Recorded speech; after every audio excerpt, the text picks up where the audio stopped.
آج کل کی ویڈیو ہے، 3 غیر مسلم لڑکوں نے مل کر کے کالج سے بچی کو بلایا اور اس کو مار کر کے اسکارپیو میں لے گیا، 3 دن ریپ کیا اور ریپ کرنے کے بعد اس کے جسم کو سریعام لے کر کے پھینک دیا۔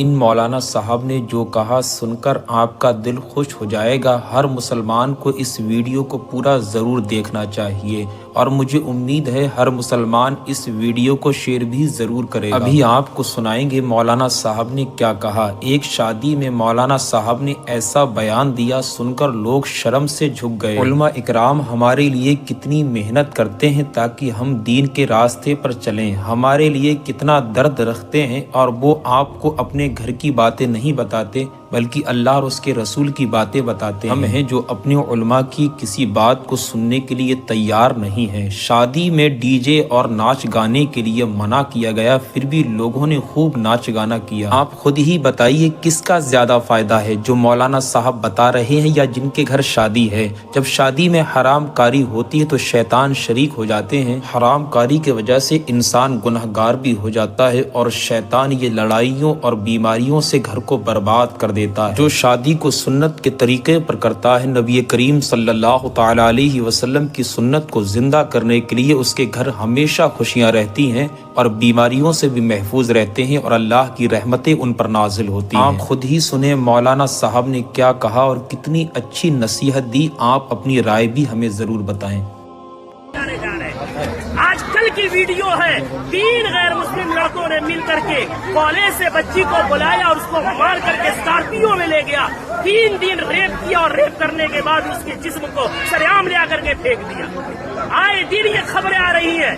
میں پوچھنا چاہتا ہوں اس کے پیچھے کے ذمہ دار معاشرے کے ہمارے اور آپ جیسے بےغیرت لوگ نہیں ہیں جو شادیوں میں ناچ گانوں میں پیسوں میں آگ لگا رہے اور آگ لگا کر کے شادیوں کو اتنا مشکل بنا دیا کہ وقت میں شادیاں نہیں ہو رہی ہے، جس کی وجہ سے ہماری بیٹیاں جذبات ان میں بھی ہے، جذبات کی رو میں بہ کر کے ایجوکیشن والی بچیاں غیروں کے گود میں کھیل نہیں رہی ہے بلکہ ٹیشو پیپر بنا کر کے انہیں استعمال کر کے گلی کوچوں میں پھینک نہیں دیا جا رہا ہے بلکہ ان کے چیخے اڑائے جا رہے ہیں۔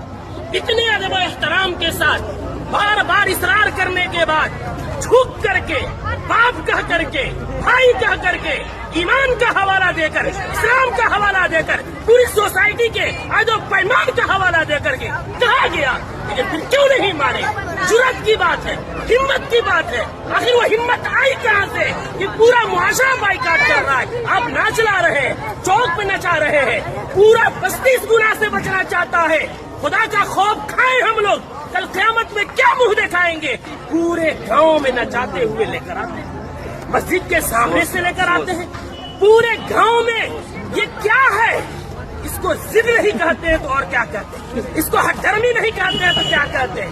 کون ہے وہ مولوی، کون ہے وہ عالم دین جس نے قرآن اور حدیث پڑھا ہے اور اتنی سختی سے منع کرنے کے بعد اس مجلس میں اس شادی میں ناچ گانا ہو اور وہ نکاح پڑھائے، اس کا قرآن اور حدیث اجازت دیتا ہے؟ میں تو احترام کرتا ہوں کہ انہوں نے پہلے ہی جو ہم سے محبت اور شفقت کے ساتھ اقرار کیا ہے۔ کون ہے ایسا جو جس مجلس میں ناچ ہو رہا ہو، جس اسٹیج میں ویشیوں کا دھندا چل رہا ہو، جس اسٹیج میں کھڑا ہو کر کے بہنوں کے پاؤں میں گھنگرو باندھا جا رہا ہو، ان کے سروں سے دوپٹے کھینچے جا رہے ہو، جس نکاح جو عبادت ہے اس عبادت کے اندر معاشرے کے لنگے لفنگے اور لونڈے عورتوں کے پیچھے تالیاں بجا رہے ہو، وہ نکاح میں کس مولوی کا علم اجازت دے گا نکاح پڑھانے کا؟ کون سی قرآن اجازت دے گی؟ کون سی حدیث اجازت دے گی؟ یہاں سب کلمہ پڑھنے والے ہیں۔ ہم مریں گے، رب کے سامنے حاضر ہوں گے۔ دنیا کی بات چھوڑیں، ہمیں یہ خوف کیوں نہیں آتا کہ نکاح ایک عبادت ہے، نماز بھی عبادت ہے۔ نماز میں اگر کوئی گانا بجائے نماز کا مذاق ہے، نکاح میں کوئی گانا بجائے وہ نکاح کا مذاق نہیں تو کیا ہے؟ جو مولوی قرآن کی آیت پڑھیں گے ان کا مذاق نہیں تو کیا ہے؟ حدیث پڑھیں گے ان کو پیروں کی ٹھوکروں میں رکھنا نہیں ہے تو کیا ہے؟